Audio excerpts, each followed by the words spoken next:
Bella Wagyu, bentornati nel mio canale. Siamo qui oggi per fare la reaction Sampdoria-Napoli. Partita difficile perché già all'andata ci hanno creato problemi, quindi impegniamoci. Lasciate un bel like se volete una prossima reaction. Noi ci vediamo con il match. Qualità! Metti la Zielinski! No, Zielinski! Insigne!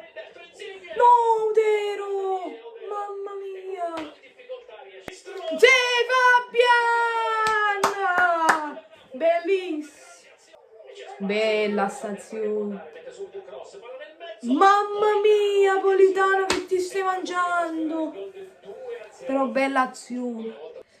Ragazzi, è finito il primo tempo, Napoli che sta giocando bene. La Sampdoria ha fatto forse un tiro, non lo so, non penso.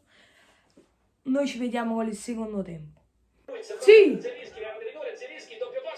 No, Dero! Dai, dai! Bella! Dai! No! Insigne! Dai! No! Mamma mia! Dai, dai, chiudiamola! No! Mamma mia, Ospina, che parata!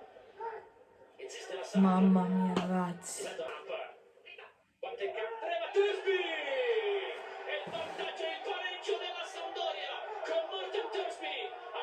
Ma dai, ragazzi, ma dai!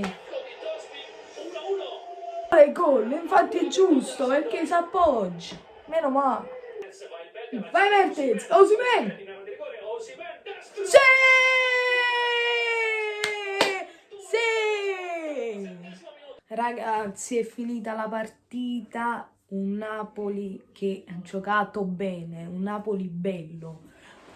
Speriamo bene che vinciamo contro la capolista, l'Inter, perché è una partita difficile ma importante, perché la Juve gioca contro l'Atalanta, quindi per avvicinarci alla Champions dobbiamo vincere per forza quella partita.